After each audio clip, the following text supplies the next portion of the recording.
Hi, everyone. Welcome to the PWR Network. I'm Amy. Let's cut through the noise and talk about what's important. Today, that's Shannon LaFleur. She's not just another headline or a forgotten statistic. She's a person, a mom, a niece, a member of the Choctaw Nation, and she's gone. Before her face was on a flyer, she was the person who stepped up to care for her dying mother. No drama, she just did what had to be done. That's the real Shannon. But life gets messy. Addiction is a beast, but it doesn't erase a person, and her family's love isn't conditional. Her aunts, who held her as a beautiful baby girl, make it clear they're not giving up on her. It's been 2 long years since Shannon went to rehab in California. The calls to her brother stopped and she was gone. The not knowing, it's its own kind of hell. Reality countless families in the missing and murdered Indigenous women's crisis know all too well. And the official response? It's a joke. Thousands of Native women are missing, but government databases don't reflect the reality of the crisis that we're facing. It's met with a collective shrug, while women are taken away at horrifying and alarming rates. There aren't these people aren't just abstract statistics.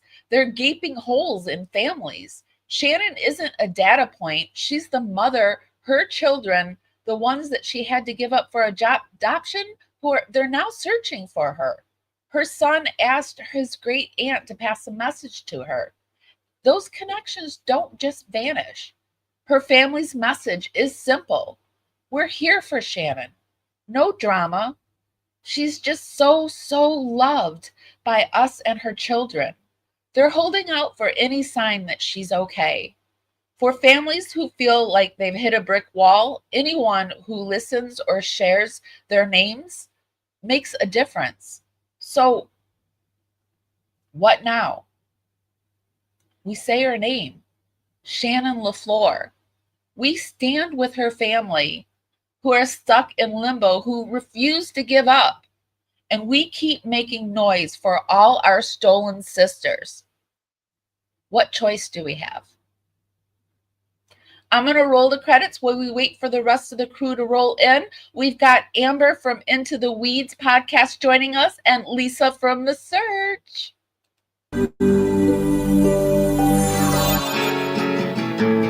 Cavalier's drumming his old guitar again.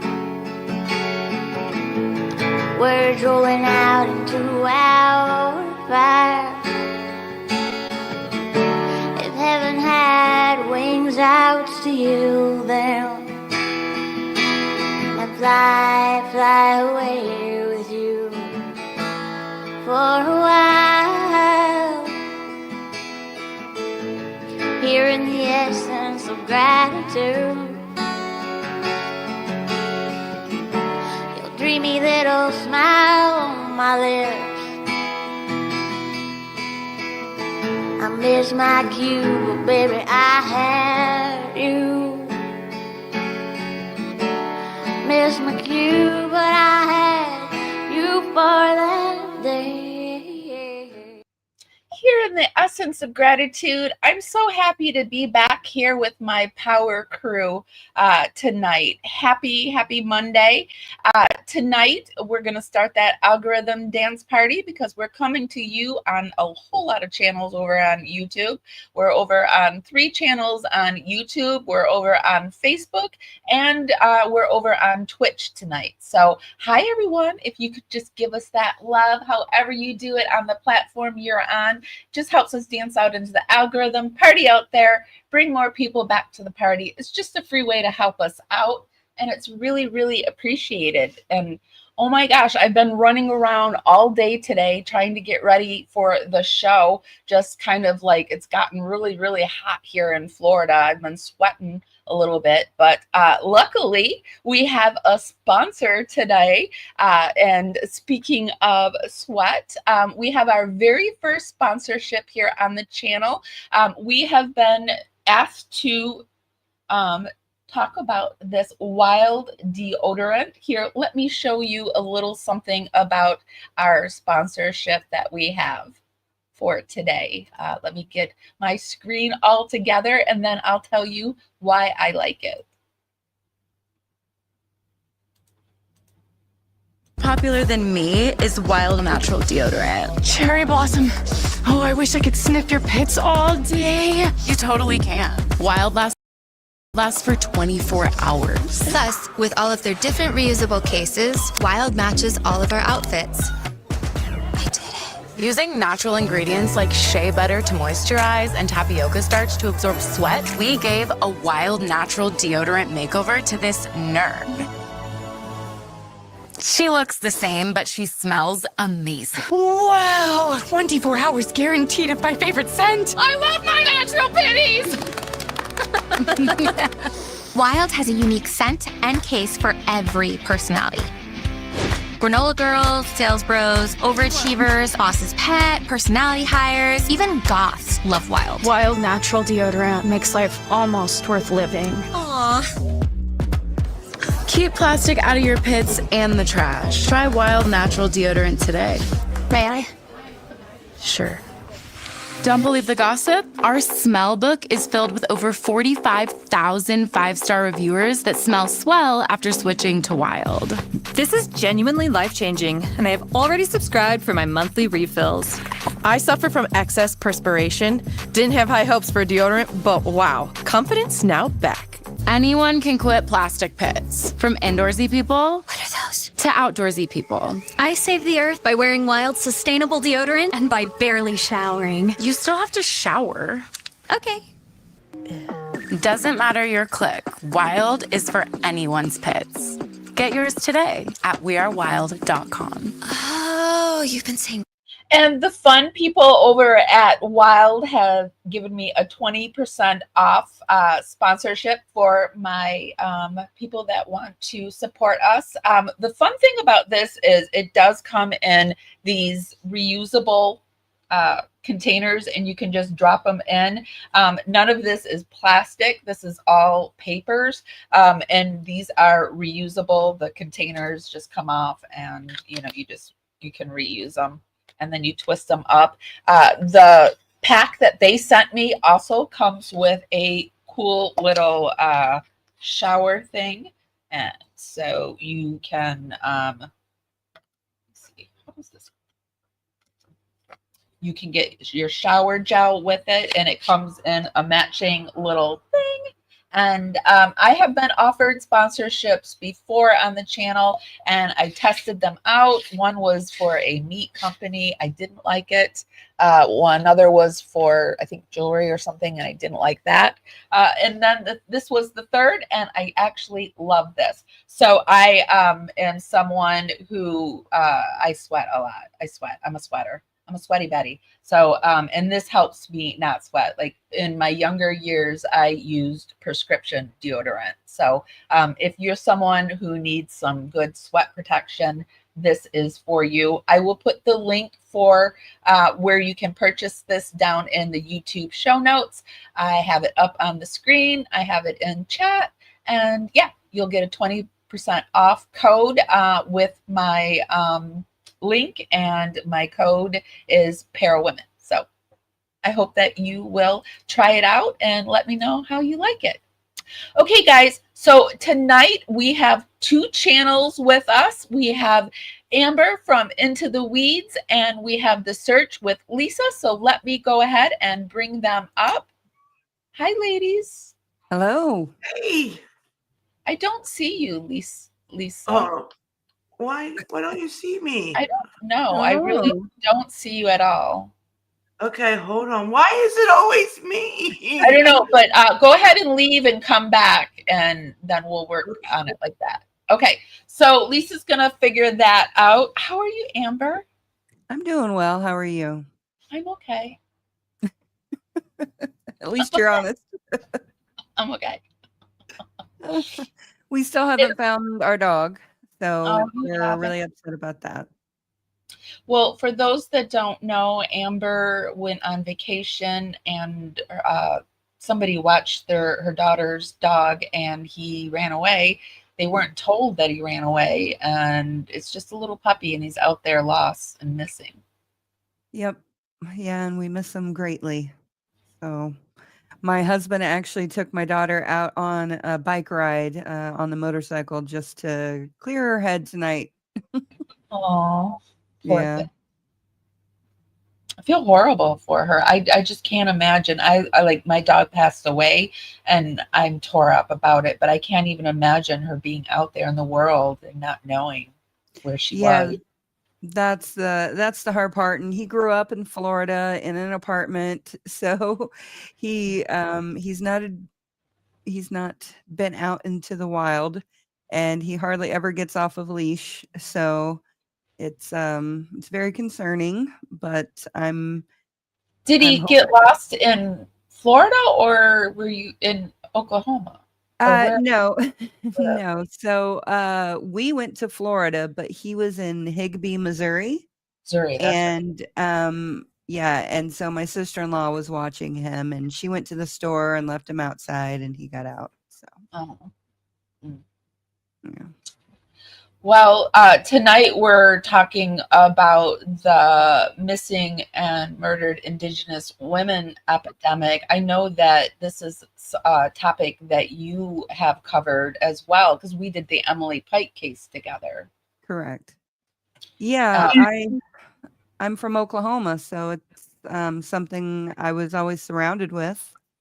So, I mean, not the epidemic, but just the culture itself. So let's see if I think Lisa's still missing. Lisa?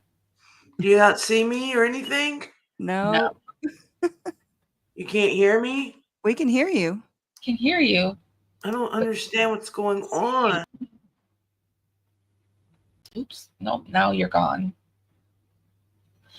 I don't know what's going on, but let's just keep going. I want to kind of focus on this, Lisa. So I'm just going to keep going because I can't even see you anymore. So, okay. So this is a topic that has been of interest to me for a while. I feel like it's not being talked about enough. Why do you think it's not being talked about, Amber? Well, I mean, honestly, so when I moved to Florida, I honestly had a couple of kids and a couple of adults ask me if there really were still Native Americans in Oklahoma. Yeah. And so I think when you're not exposed to it, to the culture, or even having met a Native American person, they kind of are out of sight, out of mind. And I think that's part of the problem. And then you have, so like with the feather report, I noticed that in Shannon's case, and to get a feather alert, you have to prove that you are a member of a tribe. And sometimes that can be hard, especially if you have some quantity of Native American, but you're not on the books or on the rolls. So if you're not on the rolls, then you have to prove, that you are Native American, because some people don't actually get on the rolls. So some people just choose to live their life, away from whatever. But yeah, so. Yeah, because here the criteria, the missing person is an Indigenous woman or an Indigenous person. The investigating law enforcement agency has utilized available local or tribal resources. The law enforcement agency determines that the person is missing. The law enforcement agency or the tribe believes that the person is in danger and is missing under circumstances that indicate any of the following. The missing person's physical safety may be endangered. The missing person may be subject to trafficking. The missing person suffers from a mental or physical disability or a substance abuse disorder. And 5, there's information available that, if disseminated to the public, could assist in the safe recovery of the missing person. Mm-hmm. And I think, Yeah, they are a lot of hoops, but I also think it's kind of weird too because a lot of trafficked and people with mental health issues and substance abuse issues are overlooked already. Mhm. So, and then you add on the fact that they're indigenous. So, yeah, that's just a lot going on. So, I Yeah, have a and like, oh, go ahead. no, I was just going to say I have a cousin who is a detective for the Comanche Nation. And, I don't know much about what he does or anything like that, but um, it's important, to me that I try to keep ties and bonds to the Native American community in some way because I grew up like, in the midst of it. And so I just want to bring light to it and do the best I can to help people. Yeah, one of my best friends down the street, she's Native. So I grew up going to the powwows and just being really interested in honoring the Native tradition. And I think like also a lot of people, what you said about not ever seeing a Native American, I think that's true because there are certain, parts of the world where in the United States, obviously we're talking United States, Yeah. that there are more dense populations of Hmm. Native Americans. And I was in Michigan, and so they're right around, there's a lot of huge population around the Ann Arbor, Yeah. Michigan area. So Yeah, my husband grew up in Michigan, and he told me a lot about the rich history up there in the Native American culture. So, yeah, I mean, and I have cousins who are Native as well. So, not just my cousin work, and not just having a cousin being a detective for a tribe, but I also have people in my family who are Native American. So, um, yeah, it's close to my heart. well, and I also can't help. I mean, I really feel like our government tried to eradicate the Native Americans and them just ignoring that a huge population are being trapped because trafficking. They're the largest population of people being trafficked, and it's just I just feel like this is another ploy to eradicate the Native Americans.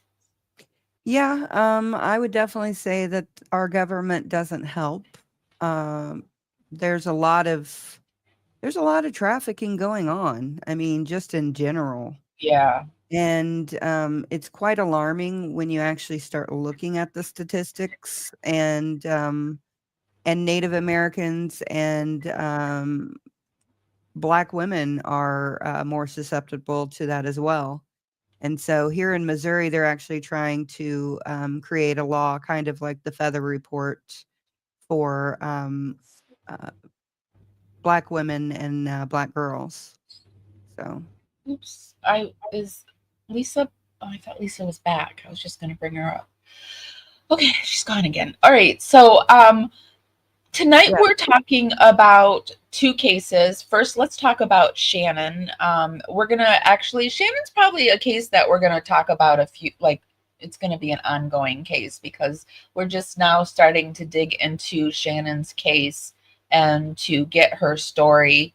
Um, uh, when we did the Emily Pike story, I put it over on TikTok, and Shannon's aunt contacted me. Her aunt's name are her aunt who contacted me's name is Yolanda, and her other aunt that she put me in contact with is Sandra. So there's Sandra and Yolanda. And Yolanda is the aunt that I talked to on TikTok, and Sandra is the aunt that I spoke to in text.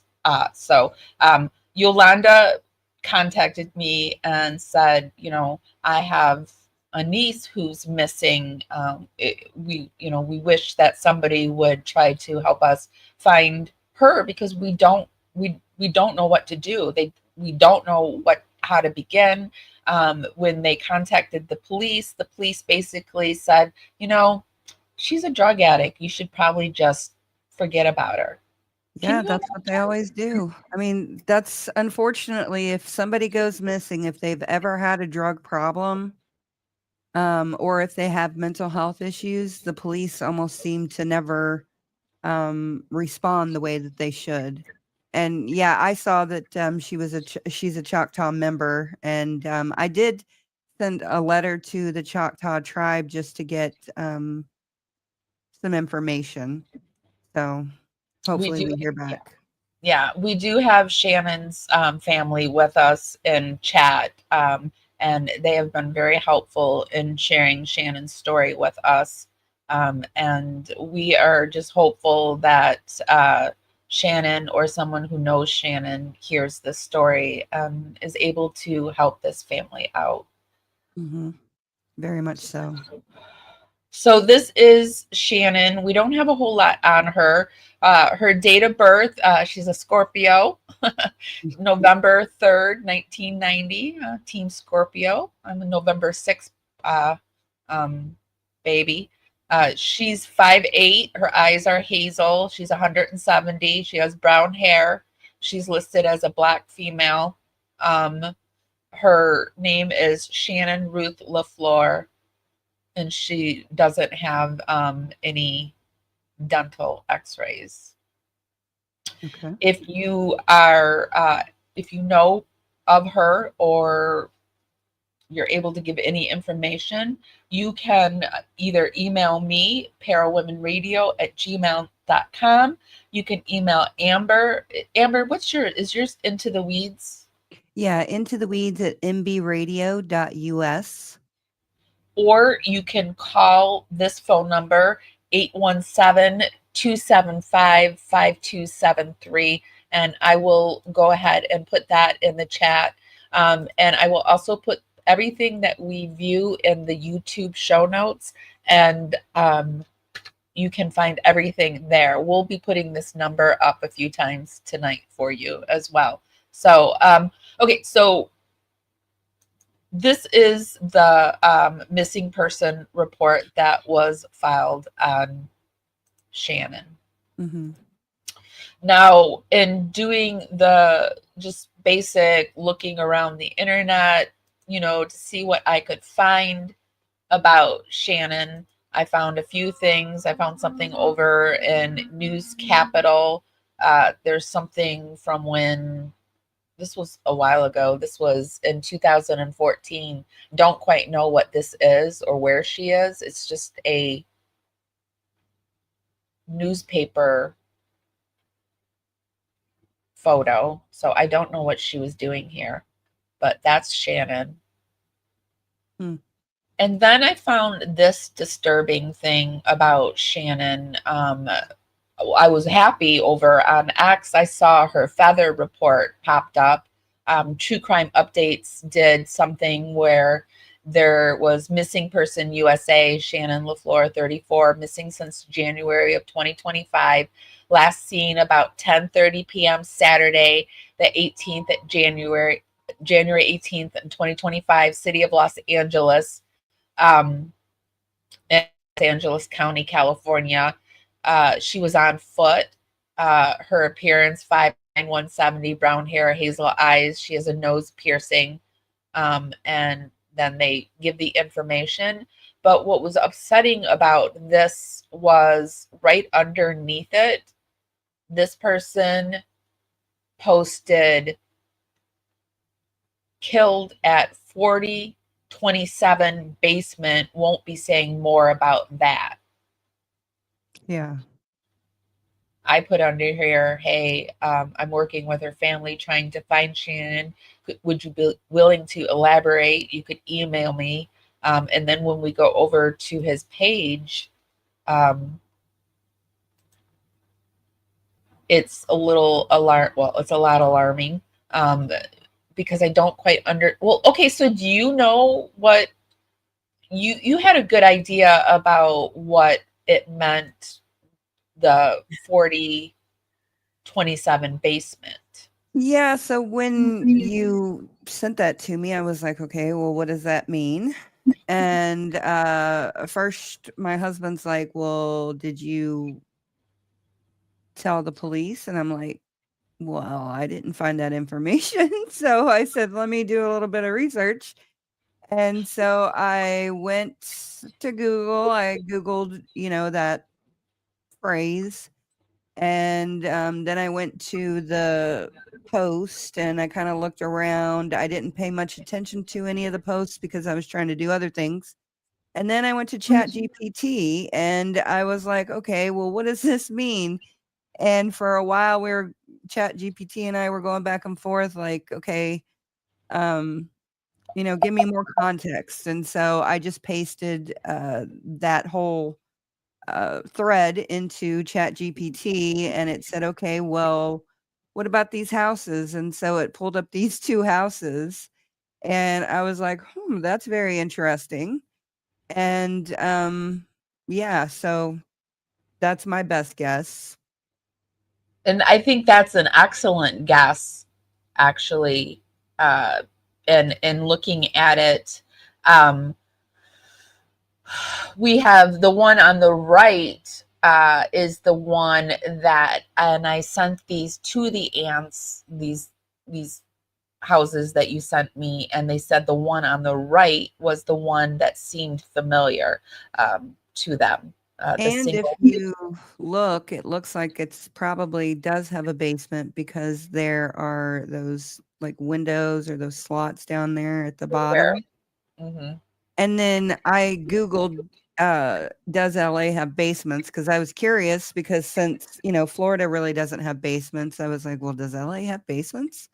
And it said that older homes usually, they're rare, but they do have them. And they're not included in the square footage when you look them up. So, yeah. Well, this one here on the left, I was shocked is that it's at $3.3 million in 2016. Yeah, the prices are really high there. I mean, even this little rinky-dink one was at $450K. Well, and I think it said when I looked at it as like the homeowner, it said it was like worth 700,000 or something like that. Oh my gosh. Yeah. So what do you guys think that are listening? Do you have any best guesses? Why do you think that this person said that something happened to Shannon with that number? Does anyone have any other ideas? I think what you have is, let me see. No, I can't. Lisa, I could see. Okay, she's gone again. Okay. Oh no. So has anybody called the police with that information?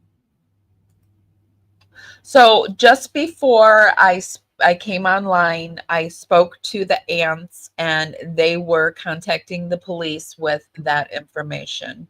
Okay, good. So I don't know.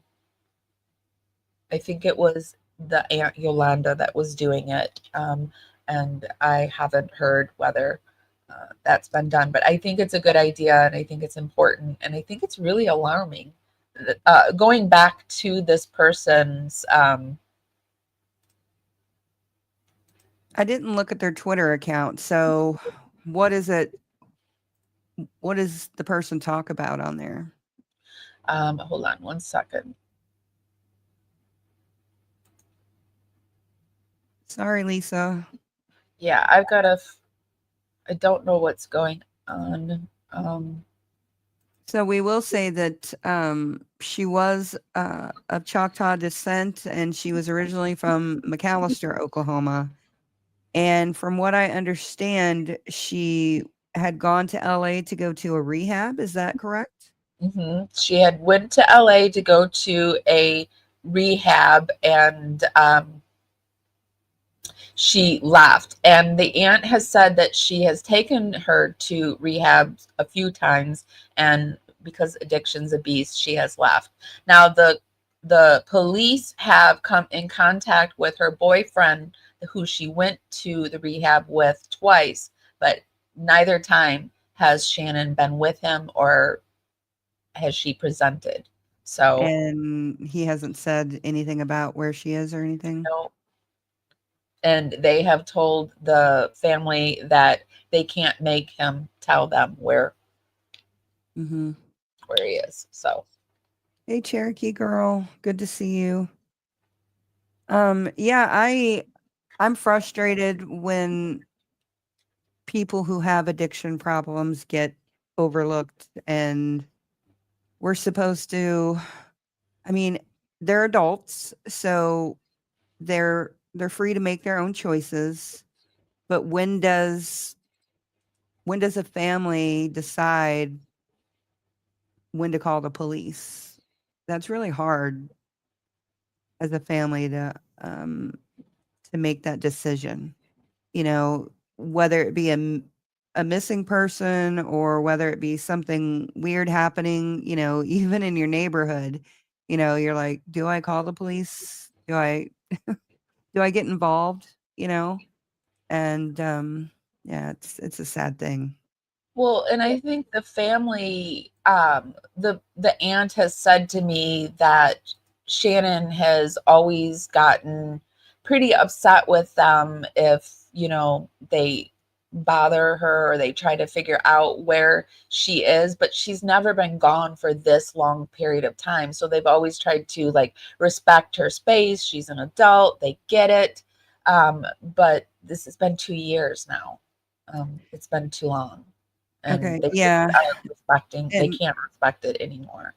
Yeah, and I actually just went through a very similar situation to this. I'm not going to say who it was in my life, but somebody in my life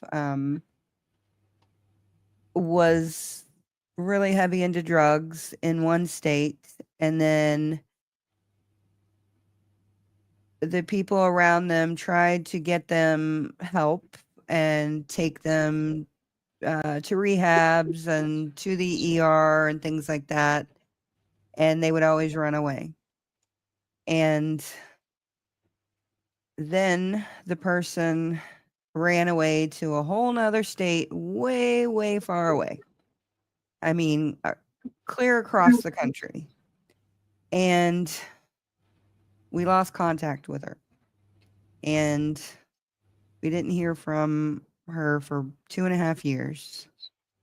And the person's mother decided that enough was enough, and she started making calls to the police. And we finally found her and brought her home, but it took a lot of effort and a lot of us going above and beyond what we should have had to have done to get her home. And she's not she's a person of color as well, so it was a really bad situation. Sounds like an awful situation. Sounds like a very similar situation to Shannon. And Shannon's family loves her. They, you know, they don't want to harass her. They don't want to stress her out. They just want to know she's okay. That's all. Yeah, no, I know. And that's how we were too. You know, it was like enough is enough. We need to know at least that she's alive. And we want to know that she's safe. And come to find out, she was alive, but she wasn't in a good situation. So we got her out of that situation, but it took a lot of effort. Yes, the family holds out hope that Shannon is alive. I had alerted them to this thing over on X. They hadn't seen it yet. I talked to them about it today. They hadn't seen it, and so this guy's says his agency. So his about, I don't quite, it says looking for a discussion with an agency and would enjoy to talk another day if they were to happen to come to my city and be in my area, another due to how there is seriously so many different agencies plan so many different things to try to get me and entrapment, and all I ever wanted from an agency, it was just the house with the yard and garage and enough money to get by. Instead, they sought out and unalived so many people who I may have known, including those few who tried to actually be with some of them were extremely good for me, yet I couldn't even so much as to speak them and know they just try so hard to do so many psych ops and worse to me and anyone who they even think I might have a crush on, as they really don't want me to have anything just because I try to do what I consider to be good. And for the record, Jay stays at 425 McVick, and we are up the stairs, first door on the left. However, due to a hearing hex, we can't hear women or things that are good without a delay, and the first floor would actually be the second due to how they made the building. And that's all regarding that. Okay. So Lots I of posts about women too, and the women who goes into the apartment with me for sex, I'd prefer to have wearing something blue. I'd see and help, and Oh most wow. like cats, and most go into the apartment with me and have sex with me, awake after a taste she would love, just like Oh wow. Okay, lots. that's alarming. I didn't look at any of the posts. I just that's really alarming actually. Yeah. At first, I was trying to give the person the benefit of the doubt because unfortunately I've had to deal with all kinds of different people. And so sometimes people can be going through a PTSD break or, an episode, and it roll into, uh, for lack of a better word, a psychotic break or whatever, and they start seeing things, hearing things. I've seen people do that. And, but they're not dangerous. You know what I mean? You know what it reminds me of a little bit, is that case, the news lady who went missing, and then they came out with that song about her. Is that Jody Husentrut? Yes, and then there was a song about her, and she was supposedly unalived in the barn, and I don't remember the song. I thought I knew a lot about that. yeah, there was a rap song. A rapper came out about Stiffen and whatever city it was, Stiffen and It was in Iowa. I can't remember. but it's like the town was let me see what I can't even spell Jody who's in truth. Me either.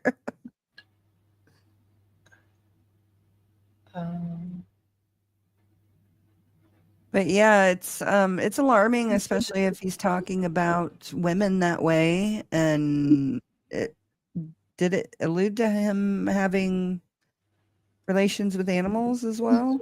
Yes, that's why I hopped off of it really quick. Yeah, that's extremely concerning. I hope the police at least investigate it. At best, it's a troll. At worst, it's somebody who's just really got a lot of issues and needs to be looked into. And hopefully they do and take it seriously because unfortunately people like that are all over the internet and end up committing all kinds of terrible crimes, but no one brings any attention to it until it's too late. Yeah. So we're going to put the phone number up again. If you have any information at all on Shannon, please call that number, or you can email me, PARAWOMEN Radio, and the women is plural, so it's PARAWOMEN radio @gmail.com. And what is yours, Amber? Into the Weeds at mbradio.us. And if you're, I see you have a mod. If your mod types that into chat for you, I will pop it up on the screen for Amber. So, okay. Can you do that, Cherokee girl? Into the Weeds at mbradio.us. Yeah, so Well, the comments are on there in each of our chats. So we're airing to 3 chats over on YouTube. I will send you the links to everything after this. I will email it to the aunt who emailed me, and then you can just send all of the emails off, and I'll include all of the TikToks and stuff like that. So you'll have all that information. And I will also link you up with Amber so that you can stay in contact with Amber. So when she gets the FOIAs back, we'll schedule another one of these. Lisa's here. Let's see if it works. Hey, Lisa. Hey. I came through my phone. Okay. So I was able to pull it up. We've been talking about Shannon, and we're just wrapping things up, and we're going to go into the Emily Pike in just a second. But we were just saying that if anyone has any information, they can contact Amber or myself. And we put also up a phone number here. This is the LA Police Department that you can call if you have any information at all about Shannon. Okay. Did Now you with have my phone, I don't think I'll be. I heard some of the things. I don't think with my phone that I can see the chat. Can I? I don't think so. I have So I no just idea. wanted to say, like, if somebody's saying something in the chat, I'm sorry if I don't see you. Did you have anything else you wanted to share about Shannon? You know, I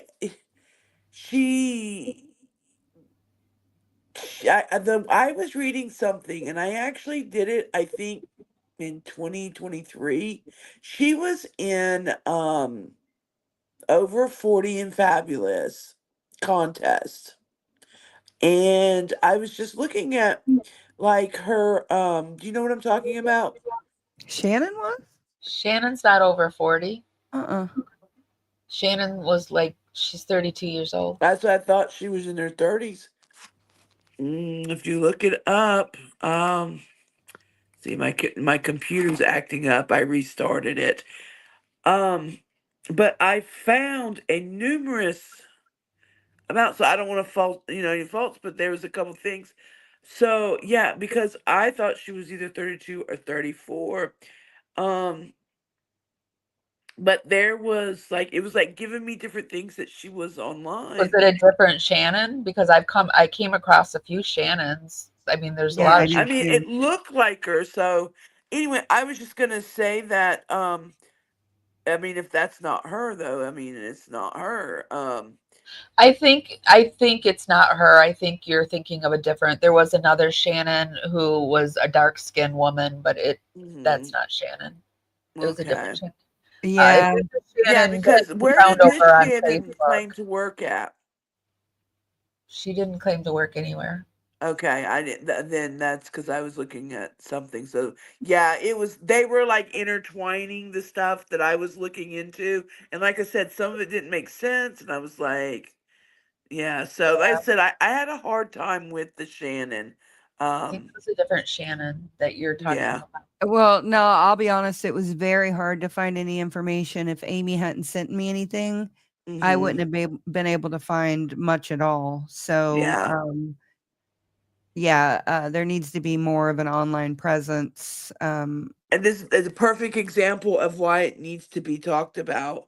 Mhm. You know, because of that. Look, I mean, look how hard it is to find, and it's like, why? How does somebody go totally gone and there's no information anywhere? She's in her 30s, you know. Mhm. Her There aunt should has be. a lot of TikToks of Yeah, Shannon I did go on there. trying Yeah, I to, did too. find where she is.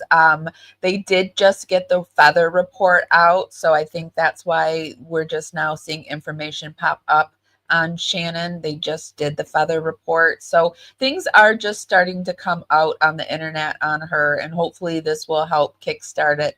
But yeah, I mean, their family contacted me when we did Emily Pike, Mhm. and Oh, they were like, mhm. yeah, we would love for you to cover Shannon. And I'm like, yeah, I would love to do that for you. Mhm. And Yeah. so, yeah, Yeah. it's not her. I know it's not her. I know the person now that we're talking about it because Okay. that woman popped up a few times for me too, and it's not Shannon. Yeah. But I did look at Yeah. it. Yeah. Please reach out, family, to me and to Lisa so we can get her story out and Yeah. I get mean, more the more information. information, Hmm. definitely anything. Hmm. Most Yeah. definitely. Um, Unfortunately, if you don't have information, people don't pay attention. I've got a cold case. My friend's been missing since 1999. And well, I mean, she was a friend in elementary school, and then I went to high school with her. But she went missing in 1999, and there's not much information at all about her, and so it's extremely hard to get her story out there. well, I invited a PI on for us tonight to talk about the case and to give us some tips and whatnot. But she has a case, she has trial tomorrow. So she said that she would take a listen to our report on Shannon and take notes and give us notes on what we should do next to continue our search for Shannon. And I let the family know that that's what we would be doing. And I will continue to connect all of us together after this. I will send an email out to the family and I will include Lisa and Amber in it so that they have all of our Thank you. information. Okay, And thank you. yeah, so and then that way when you get the FOIAs and all that, we can just keep on keeping for I'm Shannon. I'm pulling something up. See, I Shannon, have the stuff on my phone, so now I'm trying. I got the. I'm sorry, y'all. I'm such a. Shannon, if you Edit see me out. this, just know the family, we're not trying to stress you out. We just want to know that you're okay. Yeah, just call somebody and let them know that you're alive and you're safe. That's all anybody And wants to there's know. no judgment. I mean, Mhm. I'm gonna tell you, we all have a story. We all, um, it's what makes. And believe it or not, you think, like nobody cares. You're in your darkest moments. You're whatever. But you know what? Like when you come out and you talk and people hear, um, you get people who get so inspired that you fight the fight. And believe it or not, when you think you're at your worst, people are really looking up to you, that you're not giving up, that you're trying, you Yeah, know that is very true. hmm Well, I used to work in substance abuse. I'm an ex-social worker, and I always said that working with people that are coming back from substance abuse, I felt like it was the closest to God that I ever got because they touched hell and they came back and they were able to, hmm bring the light back with them. And it's just an amazing thing when someone can No, overcome something like that. So, Shannon, you can really. do it. You can do it. Yeah, usually they have to hit rock bottom, and rock bottom is as low as you can go as a human hmm being Yeah. before you really want to change. So, yeah. And it's like, yeah, and it's so weird because yeah, it is. Rock bottom is, and some it's like you don't know what rock bottom is. Like you just don't. The brain is so powerful, and we always think that would be my rock bottom, or this would be my rock bottom. Then it gets to, oh, if I ever lost my kids, that would be my rock bottom. Then no, then it's like the kids are gone, and then it's like no home, and that's still not their rock bottom. Some it could be losing their kids, but some it may be waking up a month later from an overdose and mhm. going, well, this is it. So it's that the addiction is just so powerful. It, Mhm. it, it, it just is so powerful. No, it really is. I mean, I come from a home of addiction, so I know firsthand how bad it can truly be. I mean, I was in no way, shape, or form in a terrible situation, where other people have hmm been, but I at least experienced the life of a child of a drug addict. Yeah, but that was your experience, Mhm. and an experience is no less than another in a sense, you know. Mhm. Um, None of it's trauma is trauma, and Mhm. yeah, and I know there are, you know, some have a lot worse, you know, like I said, we never know like how much our brain can really, how much we Shannon really had can take. trauma. Shannon had trauma. Some of the trauma that the aunts, her mother was in a wheelchair, Shannon's mother, and Uh-huh. Shannon never complained. She helped her aunts take care of her mother, and she just did what needed to be done. And Mhm. she was just that kind of daughter. But her Mhm. mother died when she was 15 years old, and Shannon Mhm. and her brothers were pretty upset and angry about it. And then the drugs crept in. The aunts took care of the Shannon and her brothers, and substance crept in, and it just took over her life. And Yeah. there's been no judgment. I've Mhm. sensed no judgment from this family. It's just worried about Shannon, Yeah. and just always we love her no matter what. It doesn't matter. We Right. love her, and even if she's not alive, they want her home. They want to That's bring right. her home and bury her next to her mother. So Mhm. they care. And that's what we need to help do. So definitely, you guys did good. I could hear. I hate that I wasn't in, but you know, you guys did really good at talking and all that stuff. So I was hearing as I was in and out. Yeah, unfortunately, she's lost in a very big city, and Yeah. you can be lost in LA for a really long time. Hmm. Yeah. Um, so I will be praying for her and for her family to get resolution on this. Let's do a Definitely. quick update on Emily Pikes. So, Yeah. Amber and I covered. Have you covered Emily, Lisa? No, I haven't covered Emily. I do know of Emily, but I haven't covered Emily. I've done some women, but Emily I did not cover.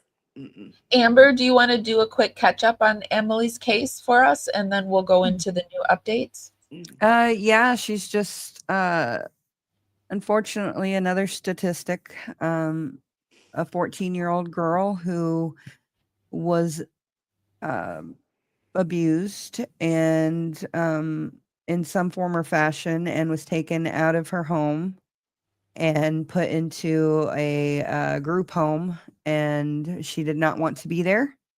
So she ran away often, and I completely understand. My mom grew up in an orphanage type situation, and Mhm. I've had cousins who have been in foster care and group homes and all kinds of things. So I've seen it firsthand where it's extremely hard. You want to be with your family, but you're not safe with your family as well because unfortunately most people aren't able to pay attention all the time, you know, and be there all the time, and some people just don't have the skills to raise children. Mhm. So yeah, so she went to a group home, and let's see, when was that? Now have the I don't have the dates on I Emily don't right have here her in front of dates me. pulled up. But I'm an ex-social worker, and my first job as a social worker was to be a foster care social worker, and hands down was the hardest job that I ever had to do. That's when I learned the horrors of the world. Like I found Mhm. out the horrors that people do to children, and I had a really hard time with it. Yeah. And going into the group home was the last stop for the kids. You didn't want that to happen. And so that's what was Mhm. happening to Emily. She was in the last stop place. Mhm. Yeah, and there was a video released of her encounter with a police officer at one time when she did run away, and it was just extremely heartbreaking. Yeah, so I'm sure we'll get into it. But yeah, And she ran go ahead. away, and she was murdered, and she was found. Only parts of her were found, and so other parts are still Yeah. missing. And And also, wasn't it a week went by before um she was even like basically start being like looked for? Mhm. Yes. Yeah, it was something like that. Yeah, I mean, there was time. It wasn't like a lot happens in a week, you know. Mhm. Well, But it's yeah, because I she feel like there also, wasn't immediate yeah, attention. it's also because she ran away a lot, so they, Yeah. you know. And that's I do a lot of missing, of course, and that's one thing I'll say is that especially with that age of like 14 to 16, especially, it's like they have so many reports, and a lot of them are runaways and then they come back. But unfortunately, that time period of, oh, they'll be back, or they don't take it serious. I understand, like, they want to think, oh, it'll be, she'll be back or he'll be back.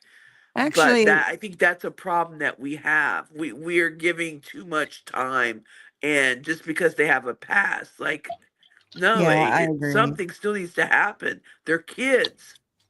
I agree, and this has been going on for so long, it's like we should have already corrected the system.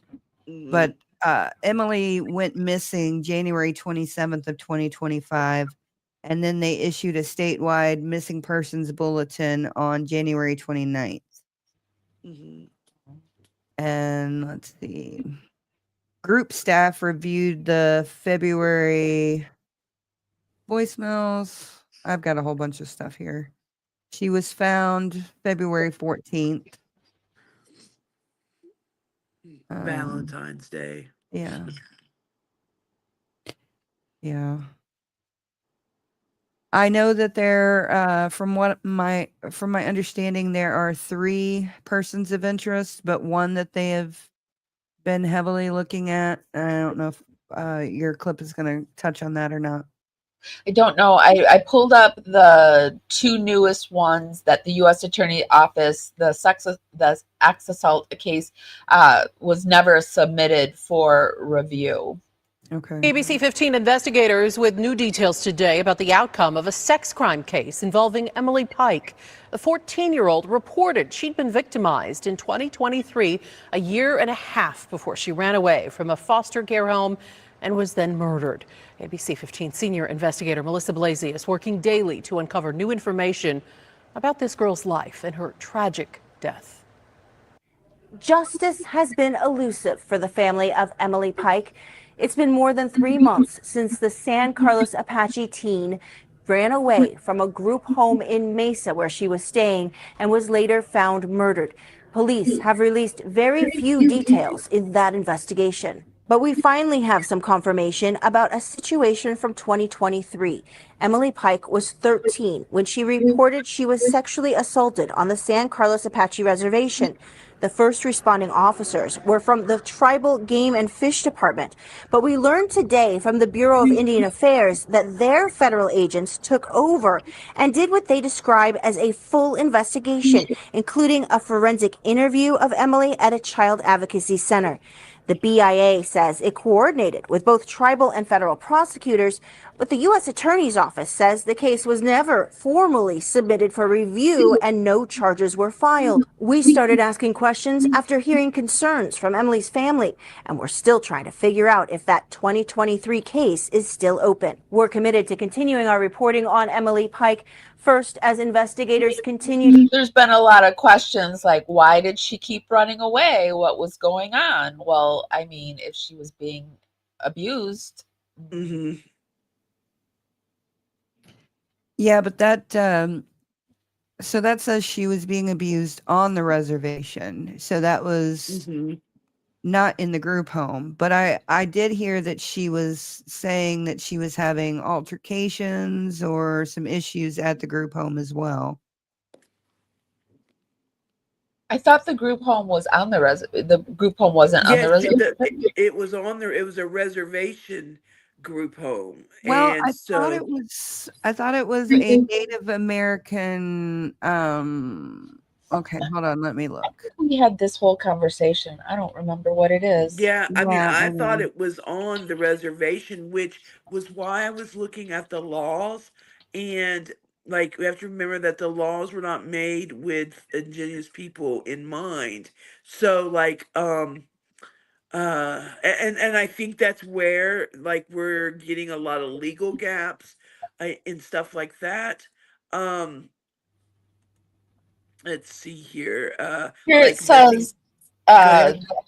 that the Apache tribe. Where did it say? It said it was in Mesa. Yeah, because I think for some reason I feel like the group home was off of the reservation, but it was like part of their She system. lived in a group home in Mesa. The San Carlos Tribe Social Security Department placed her at Sacred Journey Incorporated, a residential child care center. So it was, I think, owned by the Indian Affairs, but wasn't on tribal land. That's what I think. Something like Hmm. that. Yes. So it was owned but not on. Yeah. Hello, Joy. So okay, so like let me see here. I wanted to like okay, And there is new information out that was released showing her sneaking out. The new video shows Emily Pike wanted out of the group home before the unaliving. So let's take a quick look at that. In the Emily Pike case, she was the 14-year-old girl found murdered after running away from her Mesa group home. While there are still no arrests in the case, new tonight, ABC 15 obtaining body camera video related to Emily's past disappearances. Our Ashley Holden joining me in studio now. And Ashley, this video giving us a new look into her heartbreaking past.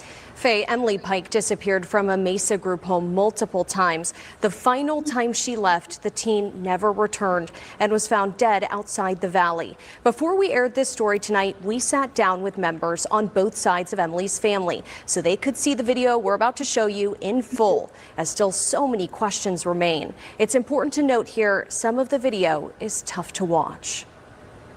Emily, can you please stop for me so I can talk to you? September 20th, 2023, a Mesa police officer spots then 13-year-old Emily Pike walking along a canal after she was reported missing by her group home. No, I don't want to go back. I know. Let's talk, okay? No. It's okay. Hey, it's okay. You're not in trouble, okay? As we've reported, Emily reported 2 sexual assaults before being placed in foster care. The San Carlos Apache tribe placed her in a home operated by Sacred Journey, Inc. I just want to see my mom. All right, come here. We'll call your mom, okay? It's okay. Well, tell us what's going on. Tell us what's going on. I want to stay with my grandma instead. Emily repeatedly saying the group home was not her home. She was reported missing 2 other times that year, but police records show she was either found or later returned. Did she ever run away then? Yeah, she had a walk back there. This is body cam video from January of this year showing a Mesa police officer taking down the information for Emily when she was reported missing again. And have you done like a sweep of the house just to make sure that she's not like hiding in the closet or something weird? Okay. That's what we're supposed to do. I looked under the bed, I looked in the closet, I looked outside, the gate was open, the screen to the window was kicked out. Emily, now 14, was found weeks later murdered about 20 miles northeast of Globe. The Gila County Sheriff's Office is leading the investigation with help from agencies like the FBI and Bureau of Indian Affairs, but there have been no arrests in her case. So many other questions pop up regarding these videos. When they say we failed her, we all did. It's just heartbreaking. ABC 15 showed the full body camera video to relatives of Emily's on both sides of her family. I think that's the right approach that officer took right there. I mean, like I said, there's more questions that pop up. Did the tribal social services keep contact with them? How often did they reach out to the group home? The Department of Child Safety did launch a licensing inquiry into the group home where Emily was staying, but told us they did not believe any action taken or not taken by the home caused the terrible outcome in this case. So those were the updates that I found. Amber, what did you say was the other update that you had heard about? Well, Kash Patel had, he's the head of the FBI. Mm-hmm. He actually met with the family and he's taking a personal interest in Emily's case. So the FBI has officially offered a $75,000 reward. So on top of the tribe's $75,000 reward, there's another one. So, and I'm really impressed with Kash Patel. He talked a little bit about it on Joe Rogan's podcast the other day, and he's really doing some good stuff. So I don't do politics, but whatever he's doing, I'm liking. Right. That's what I was going to say. The 75,000. This is the clip that you sent me. It was 75,000. Yeah, that's what the FBI put up. Why do you say Indian country? Like what Tribal about lands. Well, what about tribal lands is problematic? Oh man. So thank you so much for bringing this up. It's one of my biggest priorities.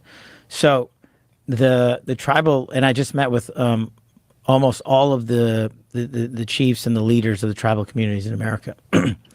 The crimes they have committed on what we call Indian country is just as horrific, if not worse, than the rest of America. Look up the story about Emily Pike, whose family is still waiting for her arms. This child was murdered on a reservation, and they found a piece of her body, and not the murderer, and not the rest of her body. Yeah. They are plagued by drugs, and they have never been a priority in terms of law enforcement working together. And now remember, you're talking about two different sets of legal structures, right? They have their own and we have our own. But what I've asked of them, and what they've asked of me, is pay more attention, give us more resources. And what I've asked of them is said, hey, all the leaders said, let my guys on. Let my guys come to you, and let's work together on solving some of these horrific crimes. The trafficking, the murders, and the violent crime on Indian reservations is skyrocketing. And I'm not going to treat people who live in the United States of America differently because they have a different way of life. We're going to help them. And we put out Operation Not Forgotten, where we deployed this month and this summer. I can't remember how many agents and intel analysts specifically to remote tribal locations to solve crimes that have not been solved for years, specifically the most violent. And we're going to double down on that. And as Bongino likes to say, this summer we are unleashing a massive operation across the country. As Dan calls it, it's a bad day to be a bad guy this summer, because the FBI is putting out all these extra agents and personnel into the field, and we're going to come find you. If you think you can nest in our communities and find safe haven, you're going to prison. That's great to hear. So I don't know how I feel about him, though, after hearing him talk about the Epstein files and how he would release them if he thought that anybody of any, whatever was on there, meaning Trump, which I just don't believe that. Who said that? Out of which one? That guy, that Paris, whatever. Oh, Kash Patel. Yeah, Patel. I was talking about Bongino. I was talking about Bongino. He gets riled up. Yeah. Well, I mean, the way he was talking is the reason why, I wanted to go into the army and serve my country, and then eventually go on and try and be in the FBI or whatever. And Joy, yes, he did say Indian country, which is ironic because he is Indian himself.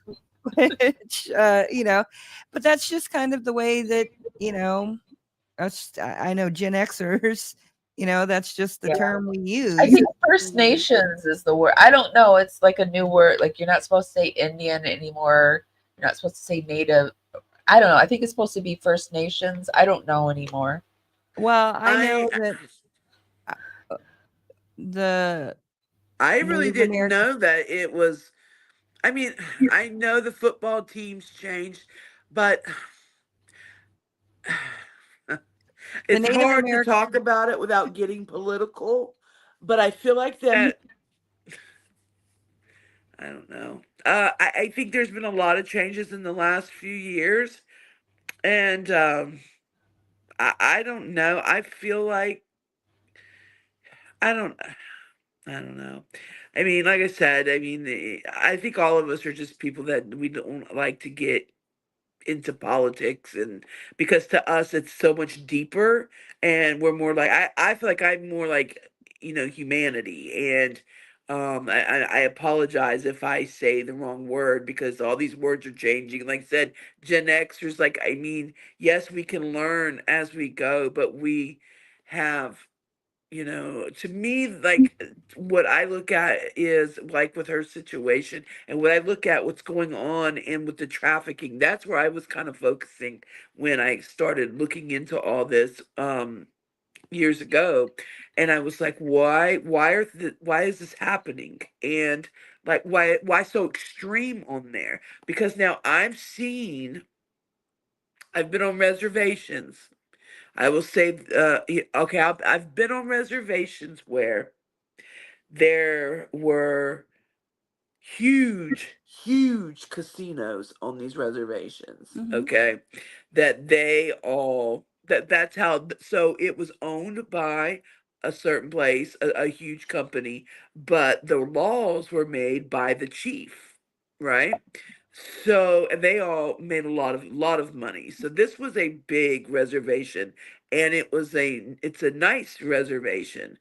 They even have like really nice schools, and they're like, I'll give you an instance, and this is what really kind of got me thinking. And so we were there, and my mom's blood sugar dropped, right, and was really, really bad. So this is what happened on the reservation. It dropped so bad where she had to go to, we had to call the emergency, the ER, whatever, ambulance. And I get so heated thinking about, I can't think of, when we get in there, like, it's a real serious emergency. Like, she's down to like 24 when I tell you it was bad. And do you know that we were not allowed to go over to that hospital? We had to go over the mountain and go, like, we were not allowed to. And I was like, so It's just like at a that's what VA hospital. sparked. Do what? It's just You like at a wouldn't be VA allowed, hospital. you wouldn't be allowed into a VA hospital either. Yeah, so and like, even with that, it's like, see, and I'm just a person of, we have somebody in an emergency situation, like, you know, um so it's like, okay, we don't do that, but we want this. Or, I don't understand the point that you're making. You've lost me on the point. So what so is the that point? is what I was going to say. When that happened, that was the point that got me into um looking into, like, the laws and like what was going on. And then it went more into, like, I realized the different ways. I was going to say that incident, sometimes people don't know, like, the severity that goes on these reservations. So I've seen some that were really well maintained, and then I've seen some that it was just horrible. And even on the outside, if they look well maintained, what goes on in those reservations, it's all pretty on the outside and it's very ugly on the inside, It's just But like that, I was every gonna other say, that's institution. what got me into all that, was I didn't realize how different, things were still are, as far as what they keep sacred and stuff like that. Even when they Oh, share businesses and stuff, that was how I got into it. That's what piqued my interest. So a lot of people don't look But into what is the things. point? I don't know what the point you're making on it. It's the point that you're shocked that they have different laws than we have, or what is? I don't understand. You lost me The on what point the point is, is. was like, why was there an emergency situation in America, in our place, and when literally, where we have a business open to everyone, and then when there's an emergency on the property, you are not allowed to go and forced to drive 45 minutes somewhere else. So I was like, like, that to me was like, nobody just like stubbed their toe, or like, you know what I mean? So it just, But you wouldn't to be me, I taken didn't to like a understand VA why. hospital. I mean, like if you went out to somewhere and there's no, you wouldn't be taken to a VA hospital and just admitted into it. It's like a hospital that it has rules. I mean, there's rules. I understand what you're saying, Lisa, as far as like the different rules and everything. And if you've never experienced either a military situation or a government situation, then it can be very different and hard to Especially when understand. they can have our businesses on there and profit, and take our money. Then, I mean, at least if you got a dying human being, at least open the doors, right? I mean, and I think with VA is not set up like that. You know what I mean? VA is not set up the same way as a reservation. Well, but we also have to remember that it's their own nation, their sovereign nation. So they can choose to have whoever they want on their property. I mean, they can tell you you can't come in. And so they're independent nations. And there's some that aren't even recognized by the government. So Right. that I was going to even talk about that. I grew up right around one with the Lumbee tribes here. They have been fighting for yes, so they have long. been. So even though I dealt with that, it didn't matter to me. I still wanted to learn about them. And I was learning that they were having mistreatment too. You know what I mean? And so I wasn't like, oh, like, I mean, um, It was I your first really, awareness. I got really involved with it. And advocated for them, so Well, I that mean, I they've guess. been having to learn about us their entire life, so it would be only right for us to learn about them, right? Right. So, but we're getting off the topic. Let's get back to Emily Pike. And so those were the updates that we have on Emily Pike. Did you have any other updates, Well, Amber? and from what I understand, so I would encourage everybody to go to the interview room. Chris McDonough, he is a retired detective, and he also works with some kind of what is it? It's a board or an organization of some sort where they're actually teaching Indigenous detectives and police officers how to Yeah, work these I cold watched that cases. one. Yeah, and he also did an interview with Emily's uncle, and they actually went out to the scene and everything. They do a great job. They really So do. yeah, so go and check them out for sure.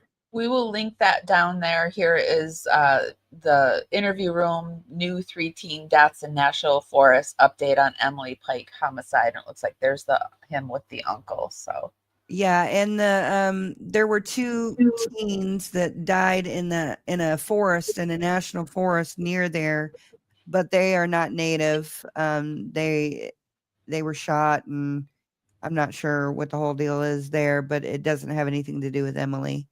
And I did hear that there were 3 suspects, but one that they definitely are looking more into, and that there have been a lot of search warrants executed. I'm so Oh. sorry I'm not prepared with everything. I had things set up on my phone to talk, and now I have them on here, and so I was trying to find, and I just with looking at Emily, and I kind of was, talking, like, thinking more too with the laws, and like what could have prevented this, and stop, start being more active so that we don't have more Emily Pikes. And so um so I well, was it's an looking. epidemic we have going on. Oh, It's yeah, I mean, It's huge. even I know we're talking about Native Americans right now, but even, just in the Black community, it's huge too. And Yeah, so it's awful. unfortunately, people don't pay attention, and I don't know why. I don't understand why. It I was confuses me. It was right here. It says the judicial confusion and legal gaps in places like the U.S., tribal, state, federal governments all have different laws and conflict over who has authority. So it says tribal nations often can't prosecute non-native people even when the crimes are committed on the native land. Mm-hmm. And and then state or federal police may not respond quickly or at all to crimes on reservations. That leads to legal loopholes where perpetrators, especially non-native men, go unpunished. So it's kind of like they don't have um of course, the restraining orders aren't taken, seriously. Um, Well, traditionally, police haven't been trusted by Native Americans because they haven't no, done right by them. So no. there's a huge lack of mistrust between the government and Native Americans, and it's understandable. And it sounds like the government wants to help, but I mean, in even hearing that, I was like bristling, like, oh, I don't know if you can trust the government, because I don't trust the government and I'm white. So I mean, I just don't know. I don't know. I feel Mhm. like the best It's I feel just like like, the I don't toughest understand how 27. it can be like that. How Yeah. it can be. I mean, I feel like you do.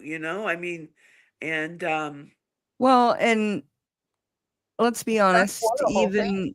even in the Native American tribes and nations, they have their own set of issues that they deal with. It's Yes. not unique Mhm. to. One thing I wanted to tell y'all, the same reservation that we go to a lot. Um, we've been going there 20 years, okay? Maybe, yeah, about 20 years. One of the last times I went up there was now there were signs up about being aware of trafficking.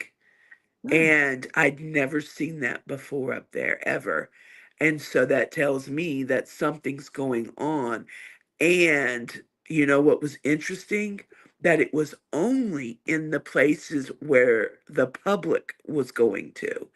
I'd never seen it out in the reservation, like at a restaurant or, more like mom and pop places or their stores. Or I didn't see that. I only Mhm. seen it in the like I said, the public owned places, the casinos, and that were, owned by Caesar's Entertainment or whatever. So I kind of like thought about that. Why is it just here, but not all over? So So are you it's talking about very like the trafficking signs that are in bathrooms and stuff like that? well. No, these were now just like anywhere. They No, I'm like just saying being aware of trafficking and the hand signals and stuff like that. Like I don't the know if that exact. What I'd seen is I'd seen it like by the elevators, which I was like, I mean, I had never seen anything on that reservation or in that casino ever, like for many, many years. And then Mhm. recently I'd seen it and it caught my eye. And so I thought, are they seeing something more? Or is this just something they're told to put up?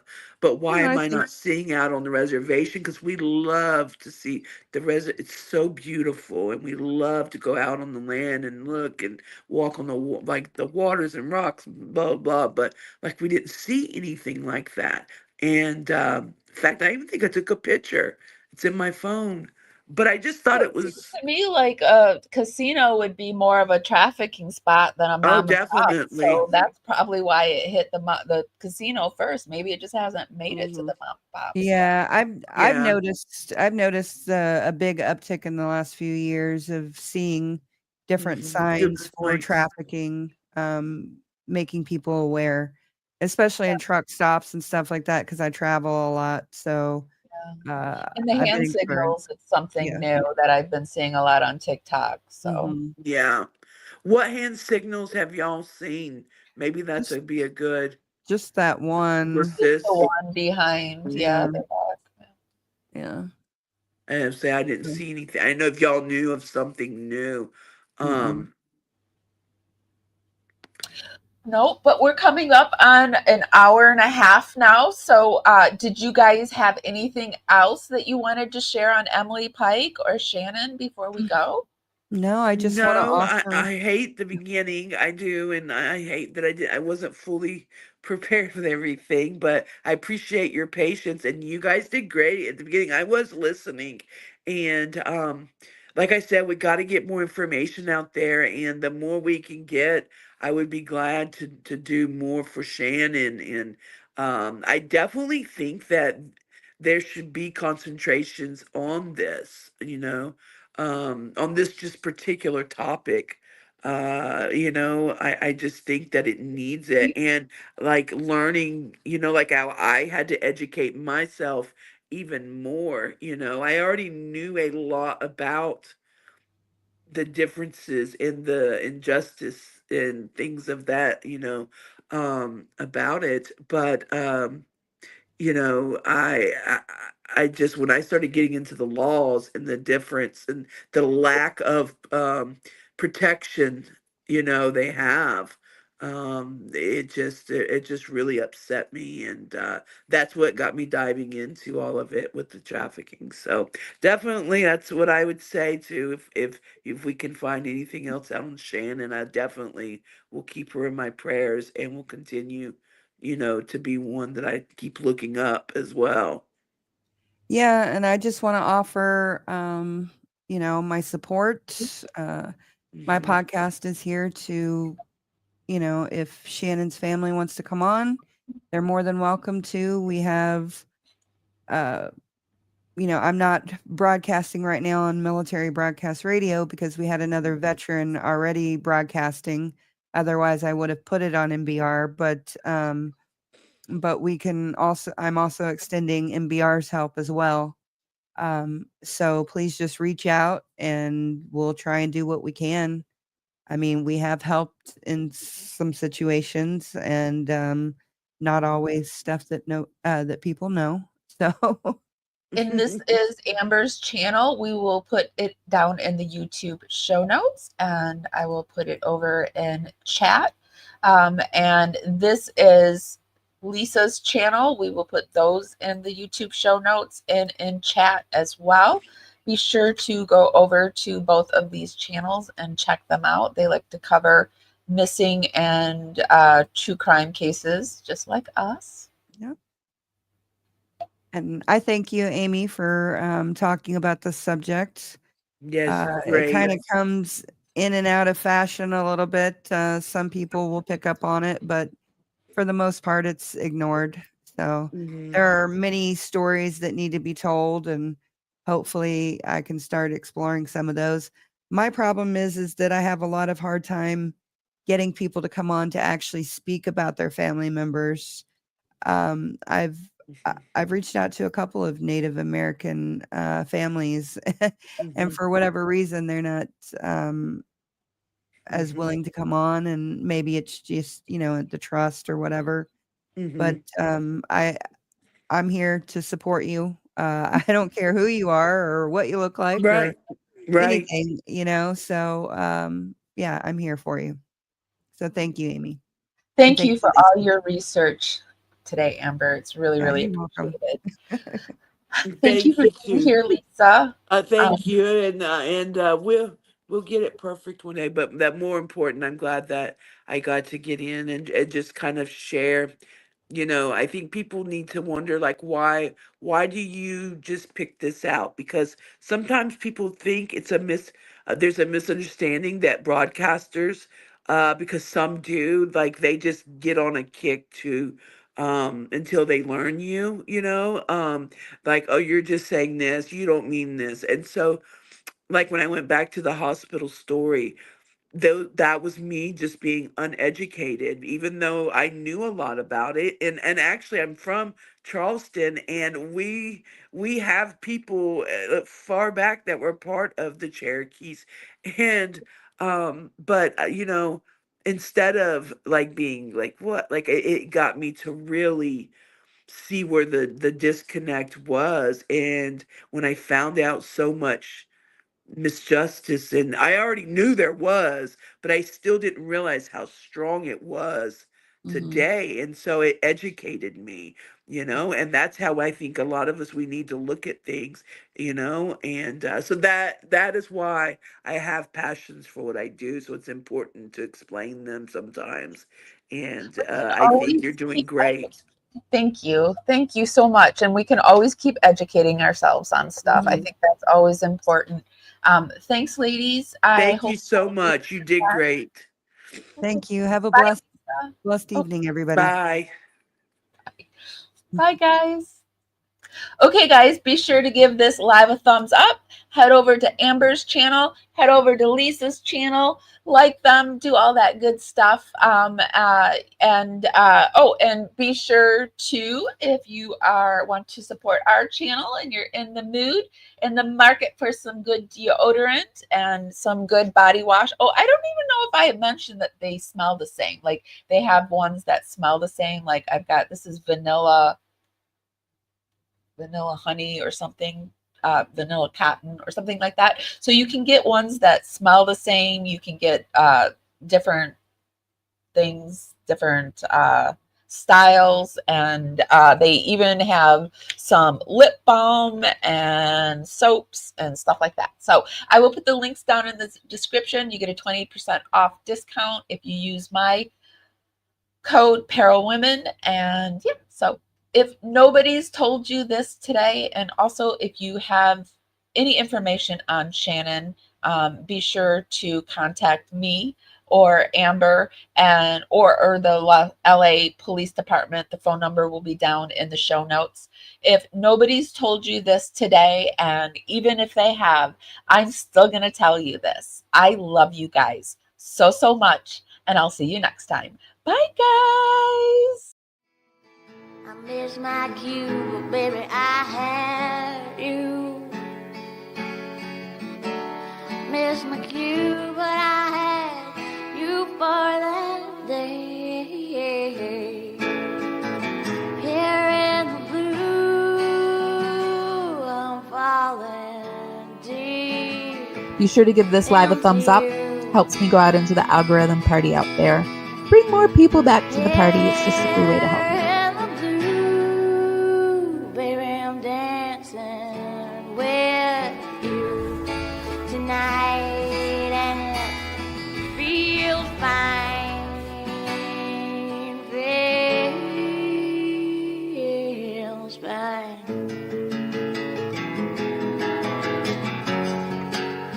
Baby, I'm dancing with you tonight. Here in the blue, I'm dancing and falling out, hoping for some time with you.